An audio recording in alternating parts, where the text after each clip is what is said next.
supernatural, metaphysical, paranormal. You know, all those things you've been wondering about. Are you ready to go deeper into the realms of the unknown? I hope you've got your walking shoes on, because life is an adventure, and this is the journey. Come on, let's go.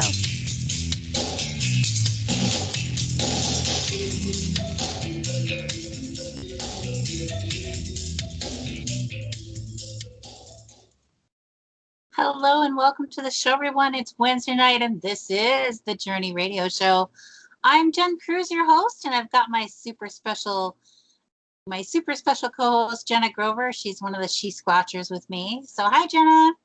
Hello, hello, hello. Boy, it's been a long time. I'm so glad to be back. Me too.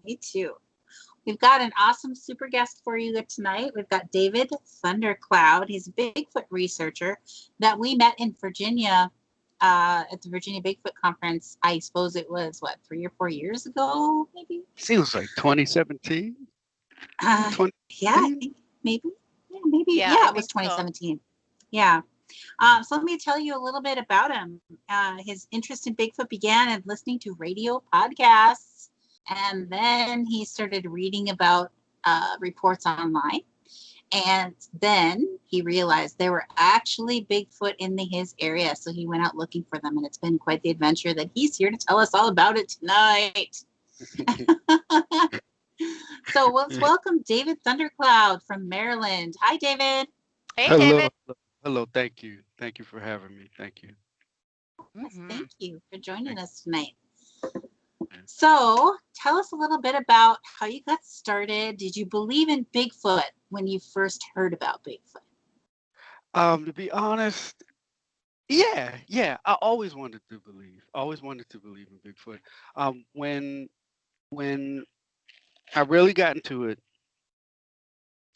how I got into it was through listening to podcasts. I was going around, and I was, really wanted to, find something new. So I started listening to podcasts and things like that online. So from there, I started listening to things. I used to listen to like George Norrie, Coast to Coast Radio, and that's like one of the biggest paranormal podcast things. So I listened to that, and started to really get into it, and I was like, wow, I wonder if this is really real. Like I always wanted to believe, but I wasn't fully there. I was like, if it was a Bigfoot, it probably like died out 100 years ago, thousands of years ago, or something like that. So I started listening and really, really getting into it, and I said, there might be something to this. Really might be something to this. So I started going off to other podcasts on the radio, like what's the real popular one? I forget the name, but it was just a whole lot of Bigfoot radio stuff. And then I really started getting to it, and I was like, man, this could be real. I wasn't sure. So from there, I said I really wanted to learn. I really wanted to learn about this thing. I was really getting addicted to it. Really getting addicted to it. So are you falling for us? Yeah. Sorry, I just say that. Literally. Yeah. Oh, that's a great position for your phone too. So that's good. Yes. That's perfect. Awesome. I got Batman tilt on it. Yeah. So from there, I started researching. I just wanted to know. I was just so curious. So I started going to the library and just looking up things like sightings and things like that. And then I stumbled upon the BFRO site. And mind you, I didn't really know. A lot of this stuff was just from just kind of searching around on the internet. And from there, I said, I wonder if there was anything in Maryland, just because I knew about the Pacific Northwest, and I heard that it was all over the place, California, all the southern states and things like that. So I said, let me just check and see if there was anything going on in Maryland. And then when I did that, a whole lot of stuff came up, a whole lot of information. And I said, man, wait a second, this stuff is like near me. You know, I was like, this is close. I said, this is crazy. You know, it's not real. This can't be real. So I was like, this is great. So let's check this out. So I started checking it out a little bit more and further and further and further. So then I decided, I said, I want to go out. Now, this is maybe after like 2 months of kind of doing armchair research. I was like, I want to get out there and see. You know, I wanted to get out, you know, really see what was going on.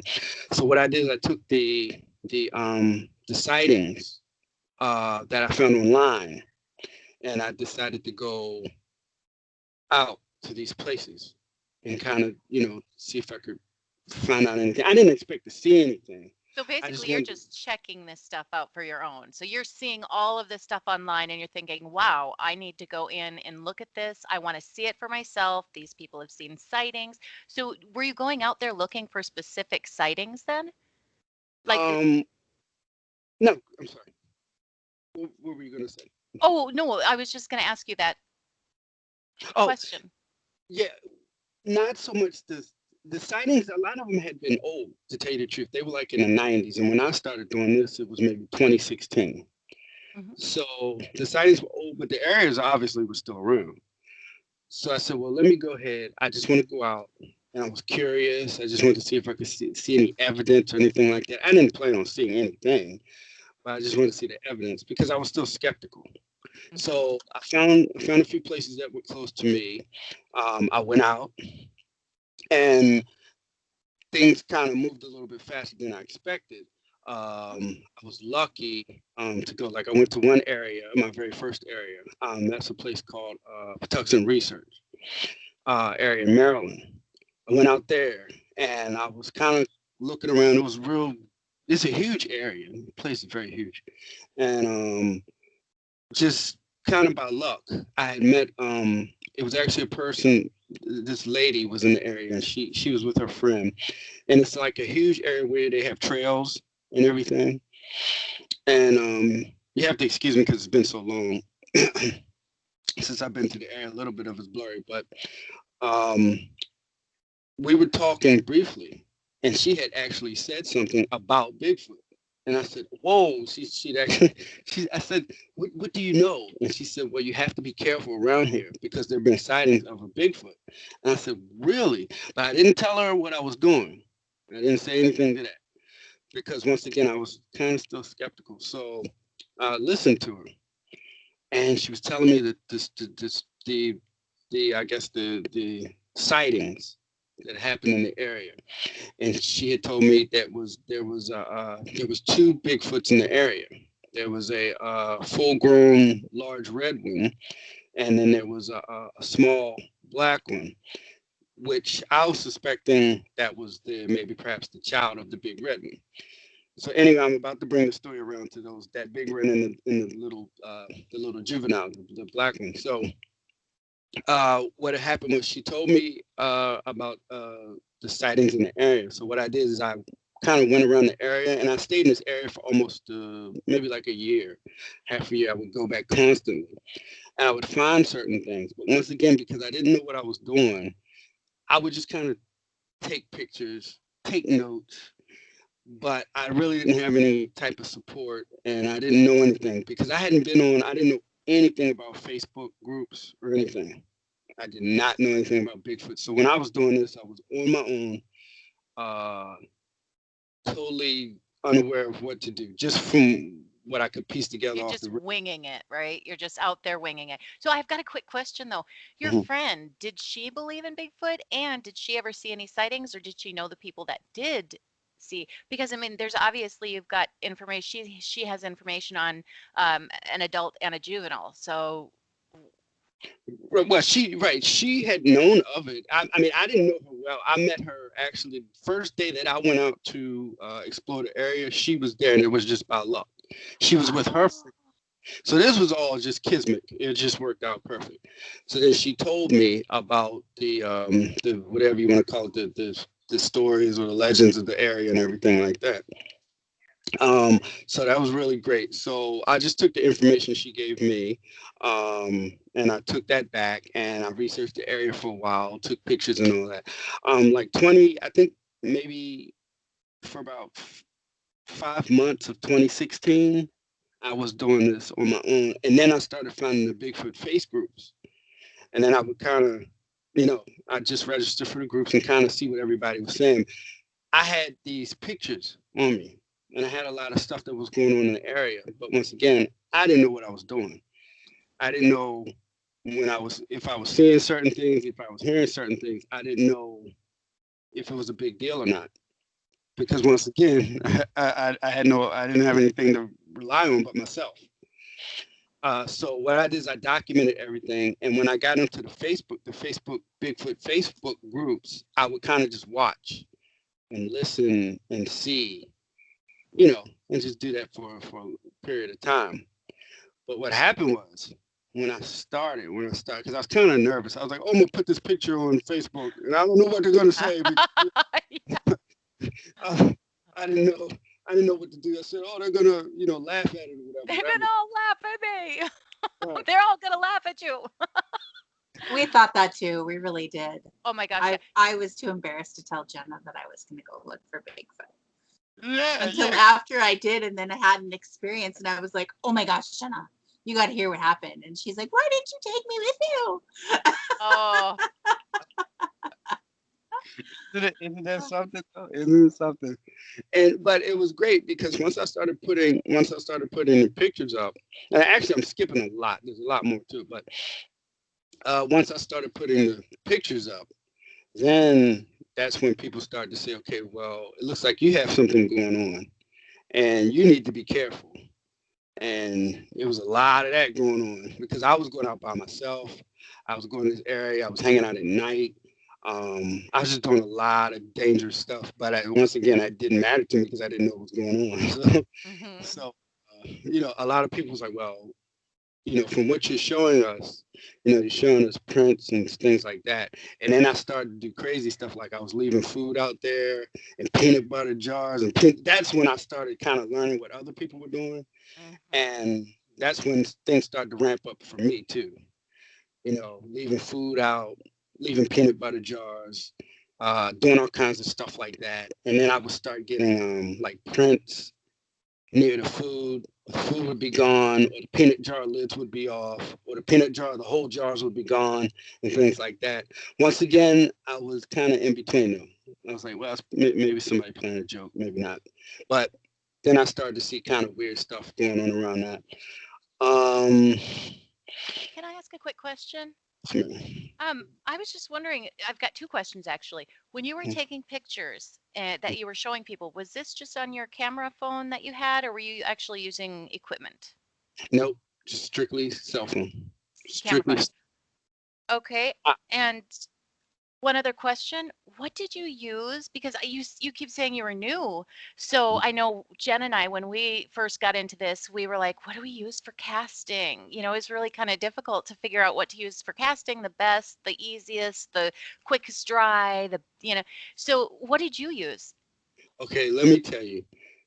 I didn't cast for years. I just did my first cast like the beginning of 2018. I didn't know how to cast. And I'm going to tell you, I messed it up because what I used like some crazy as seen on TV spray. Oh, no. It wasn't even normal casting. Well, at least we know not to get it now. So no, I'll tell you what it was. It was Flex Seal. That's what it was. It was the Flex Seal. Really? And did it just push the soil away, or what did it do? Because that stuff is... No, you have to let it harden.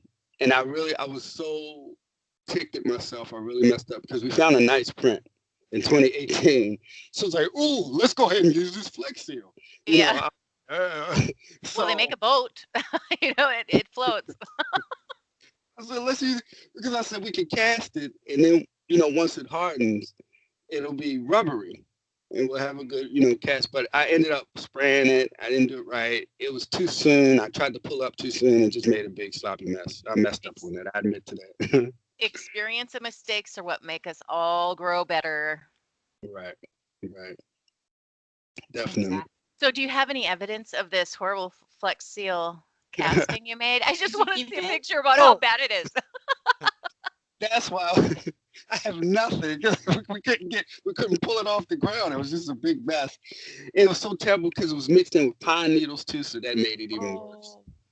So I was like, I'm gonna tell you, we messed up our prints too, but we were trying to cast in a gravel pit, and that everybody told us later that's difficult to do anyway.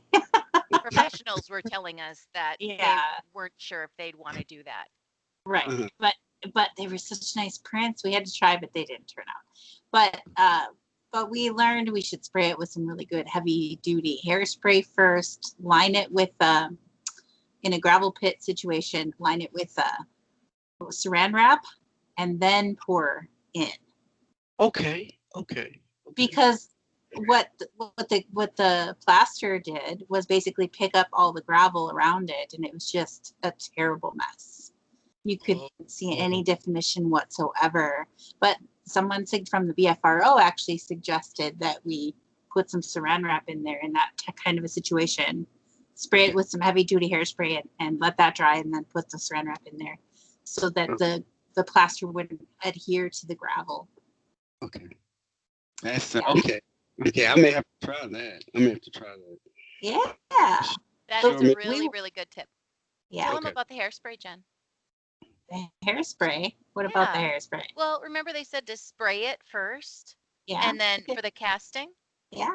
Yeah, and it's supposed to help keep the stuff off or pat it down. Was that it? It's just supposed to help keep the shape a little bit better when you're pouring it in. You let it spray the hairspray, a stiff, heavy duty hairspray, not just a light, shiny Aquanet, like Aquanet or something. Yeah, Aquanet is Aquanet.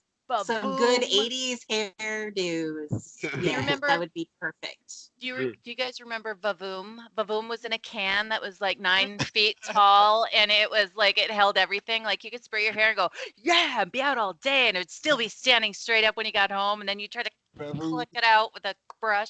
Sorry, 80s flashback. Is it more expensive, Jenna? A little bit. Yeah, but I was the cheapest of the cheap. Aquanet was my thing, my go-to.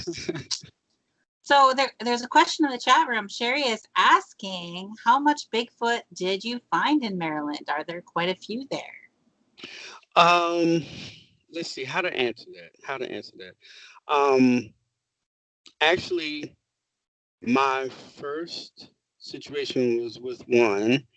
That's one that walked up on us. We were in an area that we had just found or discovered, or whatever you want to call it.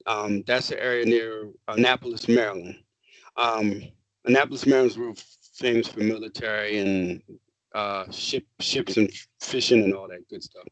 Anyway, we were out there one night, and it was a new area I found. And once again, this was through finding out information online. So I went to check out the area, but I didn't think anything. The sighting was old. It didn't really. So I just wanted to go check it. I was just curious. Did you go alone? Come to find out, no. When this time I took a friend of mine. He's a friend of mine, but he's a photographer. So I said, well, why don't you come with me? He said, okay, sure, I'll come. Yeah. So I said, come, come on with me. We'll go out, and probably we won't see anything, but we'll just go ahead and document the area. Well, once again, I didn't know what I was doing. Went in the area, no flashlights. It was pitch black. I mean, this area was dark, swampy area. And I'll tell you some more about the area later, because I ended up making that one of my research areas. For about 2 years, I stayed out in this area. Like, it was just my second home. But anyway, back to the point. Went out to this area, went at night. Long story short, it was pitch black, and this thing it just came walking right up on us. We were in, me and Tony, my photographer friend's name Tony. Sorry, I'm all over the area. We were here, and we were looking around, and just checking out the area. Didn't expect it. Then all of a sudden, you just hear these footsteps, and you hear leaves crunching, and it just sounded like a guy was just walking up on us, and I was just like, this can't be happening. This is not real. This really cannot be happening. I went out here. I didn't expect anything. And it was just whatever it was walking towards us. and it was calm. It wasn't. I mean, it wasn't like it was running. It wasn't screaming. It wasn't hooting and hollering, but it was coming towards us, and it was walking slowly, very calmly. But then again, sometimes when people get killed, as usually can happen, it can start very calmly. Uh-huh. Things escalate quickly. Right, right. So Tony was on his phone, and I don't think he heard. I don't think he heard. He wasn't paying attention. He was looking at his phone, and I was looking at Tony, and I just kept hearing it walk up and up and up. So he looks up at me. I guess Tony looks up at me, and he's like, "Well, hey, you want to go walk around? That's what we're here for, you know. I want to, see some stuff." So I was like, "Okay," and I didn't want to say anything because he doesn't believe. He doesn't believe in it. And I suppose at that point you're wondering if you even really heard anything because you're like, crap, he didn't hear anything. Were you Well, no, I knew kind of I heard questioning it. yourself? No, I knew I heard it. You did. Oh, He just wasn't paying attention, and you could hear it walking up. So I said, "Okay, well, let's." I mean, I don't know what to do. I really don't know what to do. This is an incredible kind of situation. I didn't expect it, but Tony was there, so he said, "Well, let's go ahead and walk around." So I said, "Okay, let's walk around," because I really don't know what to think right now. I don't know how to feel. I'm confused. So we ended up the footsteps. I think the footsteps had stopped. Once they stopped, and then we continued. Well, no, as a matter of fact, I think the footsteps continued, and then we continued to walk around. We started walking around, not continued, but started walking around. Um, I decided to go back there the next day, and the next day was when it was just like it was the daytime, and it was just totally the area just looked crazy. were you alone at this point then? I was When you alone, went right? back the next day? Okay. We went back, right? And I went out there several times, a lot. It just became my second home. I was there day and night by myself because I couldn't get anybody. I didn't. Once again, I didn't know what to do. So, and Tony wouldn't come back. So I don't know if Tony actually heard something and he never told me, or if Tony just didn't want to deal with the. He didn't want to do it. So went back the next day. Ended up finding. I don't know. Some people believe in structures. Some people don't. Found a ton of structures out there. We found what I found what looked like uh, uh, a nest. It was like several nests, and it looked like almost like a little neighborhood of nests that you could Okay. actually. Can you kind of explain what these nests are? Are you talking like a bird nest where it sits like in a tree, or are you talking about a nest that's actually put together and has maybe like a little door or an Right. entrance? Explain. It was actually like imagine a blind that you could hide behind that was interwoven. The sticks. There were sticks and there were branches interwoven with leaves. How big were And they? I think let's see, one was about 10 feet. Another was about maybe 6 feet, and the other one was really small, maybe about 5 feet. Huh. But all of them. Now here's the kicker: all of them were on the whatever the way that thing was walking up that night towards us. They were right there, right there. So come to find out that wherever it was coming from, maybe it was this area that it used the blinds for hunting. So that night, I don't know if it was hunting us, but fortunately, I guess we were lucky that night.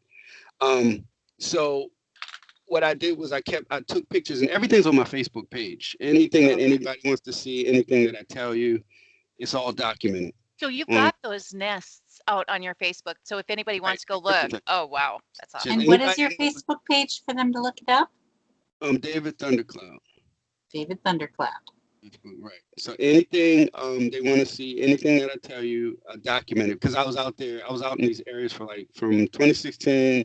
I slowed down in 2018 because I got busy working a lot. But anything that I have or I tell you is documented. It's That's very few things. Yeah, everything's documented. It's few things that happen that I couldn't document because they just happened too fast. But yeah, well, most good everything. job. Yeah. Because a lot of people don't get that evidence. And if they do, they lose it by the time they're looking for it again. You know how you just lose it amongst the millions of pictures out there over a lifetime? So I definitely want to go look on your page for sure. So when you were out there in the woods, and I'm sorry I haven't yet. I'm sorry I haven't been on your page for a while. I am not very good on Facebook. I don't like it. I don't like the internet. But anyway, did you ever get to see Bigfoot while you were in there, like straight up what he looked like or what they look like, face? No, actually, it was funny. I didn't see my first one until we had an investigation in Virginia. We had an investigation in Lynchburg, Virginia. As a matter of fact, that was the exact day they had the Charlottesville riots. So I remember exactly the day. Um, there was a lady now, and I can say her name now because she's on one of the radio shows herself, but a real nice lady named Cindy. I was invited by Daniel. Daniel invited me. He Benoit? was doing, yeah, right.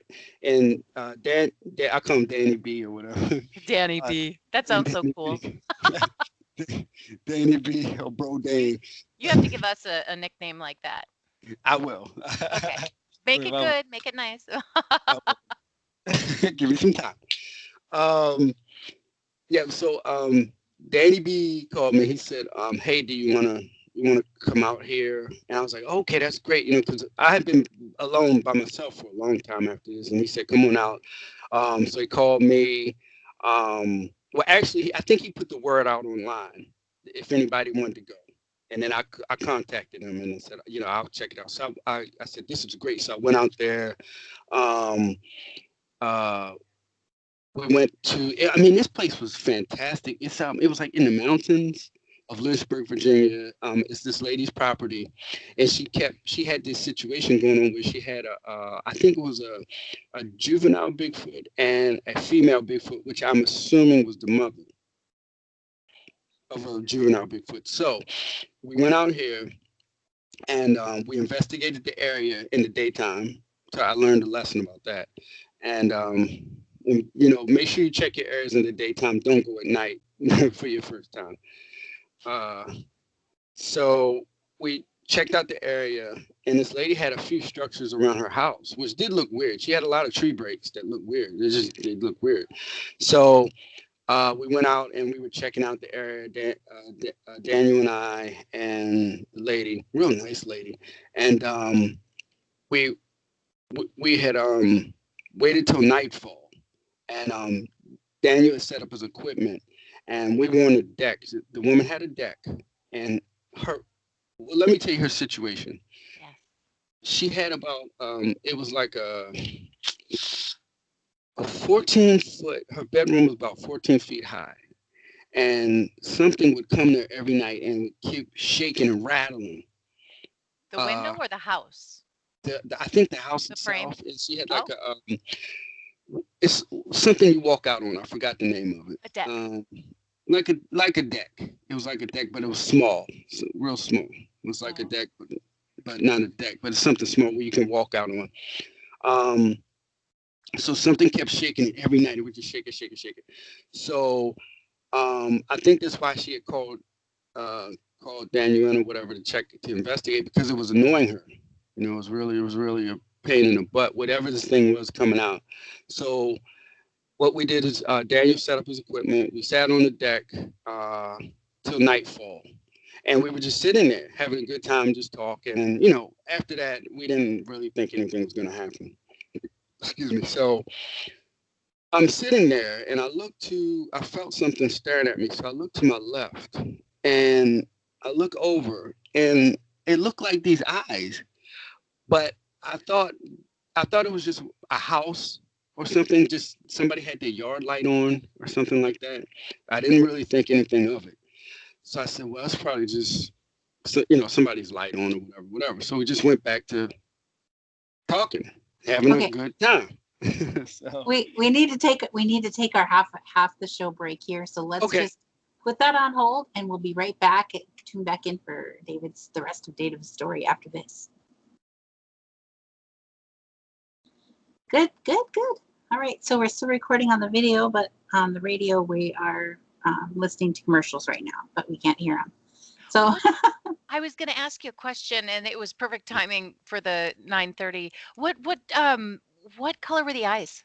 You said you saw eyes. Was it just like a cat glare? Right. They were actually, at the time, I thought they were self-illuminating, but they weren't self-illuminating. They were actually reflecting from the lady, Cindy's porch. He had the child. I call him a juvenile. The child had beautiful blue eyes. I think Everybody's gonna miss this on the air, Oh, you guys. we can't talk about it. Duck on it. Well, we can replay it. I mean,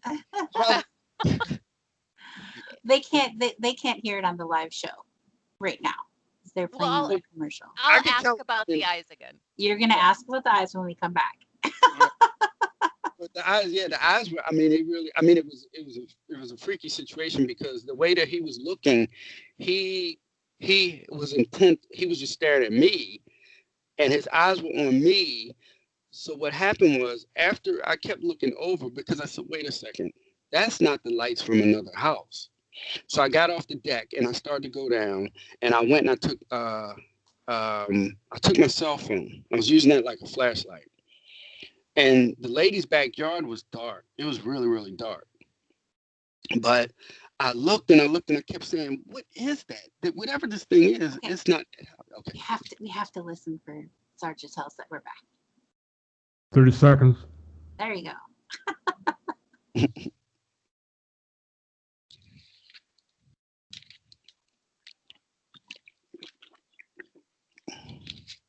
And right now we can see your face really well right there. Okay. 10.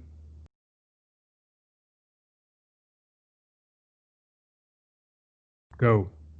Welcome back to the show, everyone. This is the Journey Radio Show. And hey, we're the She-Squatchers. We've got David Thundercloud with us. And Jenna was just going to ask him a question before we went to break. So Jenna, go ahead and ask your question. I will. I was actually going to ask you about the eyes, and do you think that was the moon illuminating them, or do you think they were just? Do you think they were glowing? What color were they? No, the eyes, they were not the moon. I could see them blinking. Like I said, at first I thought it was the light from maybe another house in the area. But when I really started to look, and then I started to see those eyes blinking, then I knew that there was a real deal. So I came off the deck, went down into the deck, into the lady's backyard. It was dark, totally dark. So what I did is I used my cell phone as a flashlight. This thing, what I assumed was the juvenile, was looking. The eyes, they were big, and they were, for the most part, they were blue because they kept reflecting off the house. But they were real pretty. The eyes were real beautiful blue. But they would reflect. So sometimes we would go from blue, red, green from the lady's house, and they were reflecting, from her lights. So he was looking at me, he or she was looking at me, and I was looking at he or she, it, and because I couldn't believe what was going on. I said, this cannot be happening. This is just not real. So I said, just everything was going through my mind. So I was in it, I was staring. And there was nothing I could do, because I said, well, if I run up on it, it's going to either run off or run up on me. So I've got a quick question. Yes. So when you were out there, you were talking about the eyes. Are you seeing the whole shape of the being, or are you just seeing the eyes and kind of figuring out what the rest is just by assuming? Just the eyes, and you could see a little bit of maybe just a little bit of a head shape, which was stubbles. It was stubby, like as if somebody got a let's say like a short military cut kind of type thing, something like it was like stubbles, like a little like almost like a porcupine, but there's no 6-foot porcupine running around that I know. I don't think so. Maybe. Right, because the light. It was hot. It was behind a rock, and we had seen the rock early in the day in the lady's backyard. Now this rock was at least 6 to 7 feet. So whatever was behind the rock looking had to have been 6 to 7 feet. And it was comfortable. It was looking. It wasn't like it was hanging off, anything like that. It was just staring, and it was very. It just stared and it blinked. But then I knew something was up when the head tilted.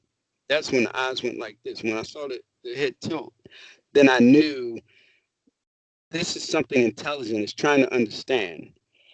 And then that's when I started to kind of freak, but I tried to keep calm, because then I started to think, I said, wait a second, if that's a juvenile, the mother could be anywhere.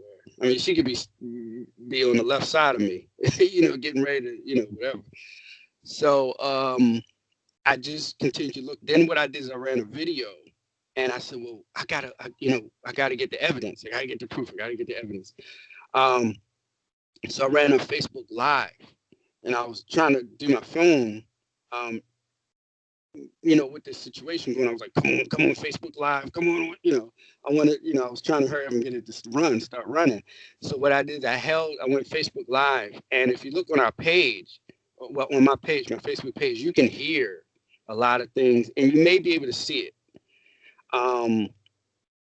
Once I went live, a couple of people had, checked in. So, and they were saying, I see something, I hear stuff, like that. So I ran it. So that's on Facebook too. I put that on the Facebook page too. Was the lady with you when you were out there, or was she in her house letting you do the investigations? No, Cindy. I think Cindy was scared, so Cindy went back in the house. I think she had never really made contact with these. Yes, no. Sin had a lot of contact with these things. She had seen them and everything. She had a lot of contact with them. Okay. I don't know about at that time, because I know up to I think long after we were gone, I think she still dealt with them. So she's had a lot of contact with them. When you say dealt with, is she like communicating verbally with them, calling them, feeding them, anything like that? Or is she just just hi, kind of acknowledging? No. If I'm correct, they were really, really pestering her. Really pestering her. So they were more of an annoyance. Right. And I think Cindy got to the point where she had to really lean on them hard and say, hey, look, you all gotta leave me alone. Have to leave me alone. But it was I think her experience was a little bit more harsher than mine was. Mine was just it and I were looking at each other, and then once he tilted his head, then I knew the heat was on. Then I knew he really wanted to know what was going on, and I didn't know if he didn't move until he tilted his head. But he stared. Or she. It could have been a she. So when the Bigfoot turned his head and you realized at that point, holy bully, this is real. Were you did you feel your heart just jump in your throat? Did you, was that the aha moment, goosebumps? Yeah, a little bit. Yeah, a little bit, because I think, it was so funny. One thing I say, and I tell people about Bigfooting, it's not always what's in front of you, it's what's around you and behind you. That's the thing that really got me. And for some reason, I had him in sight, or she in sight, or it, but it was the mother that it just crossed my mind. And I guess that was just kind of freaking me out a little bit. But I decided to stay there, and I decided to move in a little bit more. I was going in, I was by myself, and but I didn't want it to run off. But I had to get closer and closer. So I just tried to move as close as I could. And then I would stop. If I got the feeling that it was going to leave, I stopped. And then, like I said, it stared at me and I stared at it until it got up to the point where I guess it just got bored. And it left. But it was a great night. It was really, really exciting. That was my first time. Can I ask you, so that time, what time of night was it? Was it in the middle of the night, 2:00 in the morning, 9:00 at night, dark? I think that was late. I think that was probably about midnight. Okay. I think that was midnight. Yeah. I think that was midnight. Oh, I'm sorry. To answer the lady's question about the Bigfoots in Maryland, to tell you the truth, I couldn't tell you how many there were. To answer a question, there could be 2, there could be 10. They're just, because they're everywhere. We don't understand enough about them. We don't understand their family unit. We don't understand their, who do they hang, how many of them hang out together, whatever. We don't understand it. So, we could just be dealing with 2 Bigfoots. We could be dealing with 20, to answer a question. And you have some dense forests out there.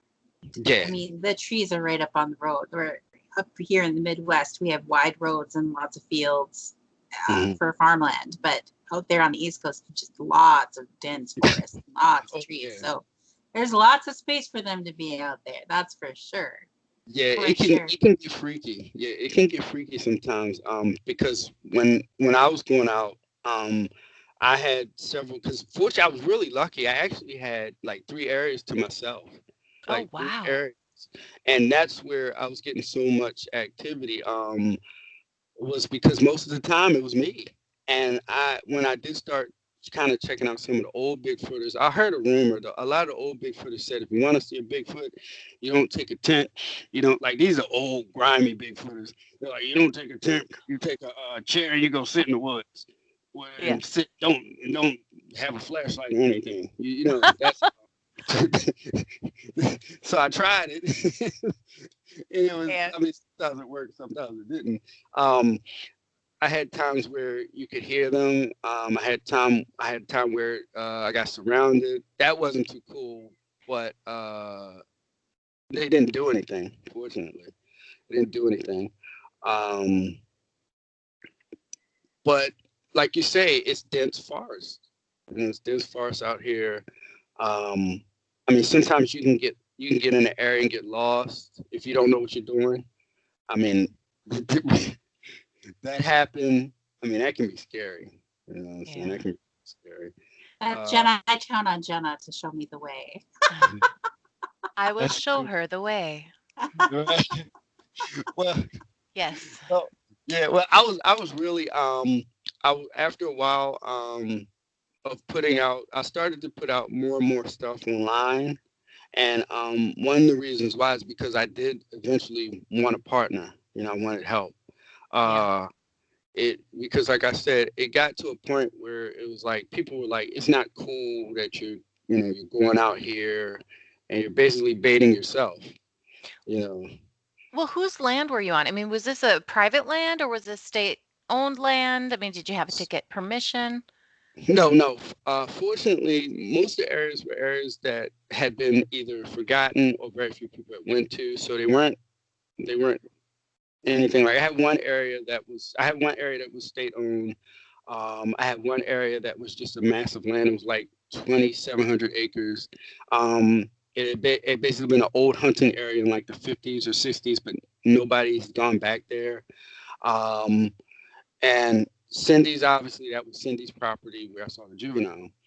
Uh, so I guess you could say, yeah. So we were dealing with, I think, 2 state-owned, one nobody cared about but me, and Cindy's area. But it was a lot more than that because we found some more areas after that. But the main area I went to was the one that's near Annapolis. We just call that area 2. Okay. That's all we call it. I have That was total deja vu right now. I've been here before. I'm sorry. Everything. Sorry. Go on. I think I may have heard this before. it comes around, deja vu comes around. So this area is really my hot spot for a while. 26, end of 2016, 2017. This area was just wild. Like we found, like I told you, we found the blinds, or what we call the deer blinds, or hunting blind, or Bigfoot blinds, or whatever you want to call them. Found several of those. Um, I found footprints, and this is an area, like I said, it was like my second home. I was just there, day and night, How day and night, day and beautiful to be out there in the woods and the brush and be with nature. Oh, you must have yeah. just been in awe. It was like a different world. Once you went in there, it was like a different world. And like, I mean, it wasn't always cool what I found. Like I started finding, I forget what you call them, not dead zones, but eat spots or whatever, where you would just find deer. I would find deer carcasses. I would find the spines ripped out of deer. I would find, like I found one time I looked down, I thought it was a fur coat. It wasn't a fur coat. Whatever this thing was that was hanging out in the area, carved the meat out. And I'm assuming he carved the meat out with his claws or with his bare hands, where he shelled the entire deer out, so he just left the fur. So it's just fur. And Just the you're fur. saying this could not be a human hunter that did No, this. no, because there was every day that I went there, Hmm. every day, for about maybe 2.5 years. I had only seen one person. That was a person that was taking pictures every day. And I mean, I was just here constantly. So, I mean, and yeah, maybe it's a 1% chance that you had a nut running around there that likes to maybe Skin animals. skin animals for whatever reason, but I doubt. And the area it's a wild area though, very wild. Um, it was tick infested. I don't even know. I guess just because I wanted to find out certain things, I was in the area, but it was swampy. The area went from beautiful pine trees to nasty swamp. I mean, Really? it was one part of it was beautiful, and the other part was just nasty. Do you still go Um, there? I haven't been there in a long time. Actually, I have my new partner, JP. He goes Hey, every once. JP. Hey, right. Yeah, he's JP is wild, man. He's definitely a blessing. Definitely a God blessing. I teamed up with JP, I think in late 2017. He had found me online, and he's really into it, like 100%. He's really into it, and we've had some great adventures together. I'll tell you about. We went to an area in Virginia, and that's where the Bigfoot convention. I met Jen. Well, uh, JP had checked out an area for us. I didn't have time. I was with a guy named Joe. Joe's real big. I don't know if you all know Joe. We call him Wild Man Joe. He has blonde hair. He looks like an older version of Axl Rose or whatever. He always wears a cowboy hat like this. Always looks like this. Yes, I know him. He was there too. Joe, remember? Uh-huh. Well, I think I do. yeah, Joe was fantastic. So I was in Maryland, right? So Joe and I had talked online. We met online, like a lot of us stay in the Bigfoot community. So Joe called me. He said, "Wait, look, I want to take you out. I'm going out to the Bigfoot convention." And at the time, I was kind of hustling because, like, I stopped everything. Like, I stopped working and everything just to do Bigfooting. Um, and I was just selling stuff online and things like that just to make ends meet. So I had more time back then. So Joe called me, and Joe said, "Well, come on out here." I said, "What? I'm not. I don't know you. I'm scared. I don't know." So Joe was. He said, "It's cool, man. It's cool. He's really like a rock star, dude. He's really incredible. He's from Maryland, and really great guy." Um, so Joe called, and he said, "Well, I'm taking another person with us, and her name's Debbie. Debbie's real big too, in the Bigfoot community. She has a lot of wild stuff. She deals with a lot. I think she deals with like ghosts and everything, like you all deal with all that. So anyway, Joel calls me and he says, "Well, we're gonna go ahead. We're gonna meet up." He was coming from Florida, so he came from Florida, and we met at Dulles Airport in Virginia. So he was like, "Where you want to go with us?" I said, "I don't know you all like that. I'm taking my truck." So, Well, smart. so, we, Smart. so we all get together, and we went ahead. It was Daniel's convention, not Bigfoot conference. So we go ahead. We all go out there. JP, he has a family. He has his family to deal with. So JP couldn't go with us, but he met us out there like a day or two later. So he comes out, and there was an area that I guess a couple of the Virginians had known about that was supposed to have it's kind of active area. So JP checked it out. I was with Joel. I stayed with Joel and everything. We were having a good time at the convention. Excuse me. And I just let JP went ahead and checked out the area. Anyway, long story short, JP and I planned a camping trip to this area. We went out here. It's in Virginia, but I can't remember. It's just West Virginia. I forget. I don't know the exact area. I'm sorry. So we went ahead, and JP and I went on a camping trip. Okay, out to this area. And I was thinking, I said, this is kind of creepy. We were riding up in the area, but I started to see a few people camping around, which I was like, okay, this is kind of cool. I'm starting to see some people, and after Bigfooting by yourself for so long, sometimes you do want to start seeing people and being around people. Yeah. So um, we set up our tents and everything. And JP says, well, he said he has like some of the like real great equipment and everything. He has like some of the best equipment. He's like a Home Depot type guy, always at Home Depot, always. So we set up our campsite, everything. He decides to set up a hammock. And he says, "Man, you think we'll see anything tonight?" And I'm thinking to myself, "You're gonna see a lot. If this thing is around here and it sees you sleeping in that hammock, yeah, you're definitely gonna see something." So what we did is we set up our tent. We ended up going because it's a mountainous area, so we ended up hiking in the daytime before nightfall. We just wanted to check out the area. Um, so we ended up just checking out things, hiking a little bit, and then we come back to the campsite. We ate dinner. Nightfall came, and we were talking for a while. We talked. I think we stayed up to like 1 a.m. So we decided to retire. Like I said, I think it was 1 a.m. We decided to retire. So JP retires to the hammock, and I was like, "Well, good luck with that." So I went in my tent. you may see something. Was he worried, or were you worried about him? No, he wasn't worried, and I was a little bit worried, but I didn't think we were gonna have action. I didn't think we were gonna have too much action because I didn't see a lot. I didn't see any structures like I was used to in Maryland. See, Maryland was a lot of times I would see a lot of crazy stuff, a lot of structures or dead things or whatever. So I didn't really or footprints. But here I didn't see a lot. So I said, well, it'll probably be pretty calm. It'll be a calm night. Well, I was wrong about that. Um, Before I went to bed, we were sitting down, and then I felt once again I felt something, and I looked. I looked in back of me, and you could see these eyes. They were like these little eyes darting back and forth, just darting back and forth, and that was really weird. So I looked, and I said, "What is that?" I didn't know if it was what it was. But it just Can the you eyes were just can darting you just show back us and what they look like? Like, not like that. oh, wow, do they go back and forth? I mean, goofy foot, Huh?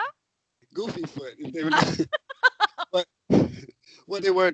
It was almost like when football players are in training and they do cadence when they're running side to side, Oh, like yeah. that. So The that looked swaying. right, Like that. right, Yeah. like I that. know that. That's really crazy. They were moving real fast, and I had never seen anything like that. Remember, the first one I seen was very calm and was just staring, but these were moving rapidly, back and forth, back and forth. So I looked and I said, well, I, I know if it's not much I can do. If I whip out the camera, it's probably gonna disappear. It's gonna run. So I looked for a while and then it left. So after that, we retired to our tents. Uh, JP retired to the hammock. I retired to the tent. Went to sleep. Later on that night, something had came across my tent, but all I saw was like this big bag. And JP is huge. He's like six. He's like six, like 5'11" or 6 foot, like 200, over 200 pounds. So he's big anyway. He's big So boy. yeah. So I just thought it was JP going to his tent to get something. Well, anyway, it walked by. So I got up, I looked, and I was like, okay, that's just JP. I'm going back to sleep. Go back to sleep. And later on in the morning, I talked to JP, and JP was like, "Well, did you hear it?" I said, "Well, hear what? I didn't hear anything." He was like, "It ran across the water." And he said, I should have." I said, "Why didn't you video it or whatever?" He's like, "Man, I got scared. I was scared." And I said, I was like, "Oh man, you should have got it." But he said, "It ran across the water." So So I he said, saw it. I think he heard it, and I think he may have got a glimpse of it, Okay. but I don't think he saw it fully. I know I didn't see it. I didn't hear it. I didn't do anything. I was asleep. So, or what I thought was, but come to find out, JP and I had talked about it later. And I said, JP, that night that you were in your hammock, did you get up and go to your tent? He said, no, I didn't go to my tent. So what do you mean you didn't go to your tent? I saw you. I saw your back. I saw the back. You were real big walking past did. I saw it. He said, that wasn't me. He said, I was in the hammock. I was scared because I thought I heard the Bigfoot. So he said the Bigfoot had ran across the stream because what we did is we purposely camped out by a river, a stream, where people said that the Bigfoot was coming up and down. So he said it ran across the stream. But when he said it ran across the stream, I thought he meant run away from him. He was saying that it was running across the stream. How can I say it? I thought what he told me was the Bigfoot had came to him or was looking or was curious. And then it ran. But little did I know until he told me that it was over in the campsite near me. So when it ran across the river, it must have been running away from us. When he said it came across the river, I thought maybe it came across the river to check on what he was. And then... Yeah. Well, I'm sure with a hammock. I mean, who uses hammocks anymore? I hope more people do. They're awesome, but... Wow, that's really interesting, Jen. Hammocks? Really crazy. And he has a video. Let me tell you this. If nobody believes it, he has a video on YouTube, and it's great because you can see. He went back again. I didn't go with him. I was busy. He went back again, and you can see the Sasquatch, the eyes. You can see the eyes, and then you can see it rise up. Really rise up. So I forget the name of it because what he did, he gave it like a code. He didn't put like a name like Bigfoot rising up. He gave it like a number code because he's like a genius. He's real smart. Nice. So he gave it a code. But I'll try to get the YouTube thing for you all to see for yourself. Yes. But he did a fantastic job. You can actually see the eyes. You can see it coming from the ground, rising up, and then leaving. It's really great. He did a great job. That's awesome. Yeah. But well, here we are. That music tells us that we are towards the end of the show, so we have to start signing off. It went so quickly. Didn't even get to ask you about the pug wedgies. Somebody in the chat room had been asking if you'd seen a pug wedgie. Yes or no, real quick. No. No. Okay, good. Got that question answered. Well, thank you for joining us tonight, David. And if everybody check him out on Facebook, his Facebook page is David Thundercloud, and Thundercloud is one word. We didn't mention it before, but he's part Native American, and I think that may have a little key point in connecting with Bigfoot. That's my personal opinion. But thank you for joining us tonight, David. And if you want to connect with him on Facebook, please do so. Check out his pictures and his evidence there. And have a good night, everyone. Thanks for joining us. Good night, everybody. Thank you, David. Thank you.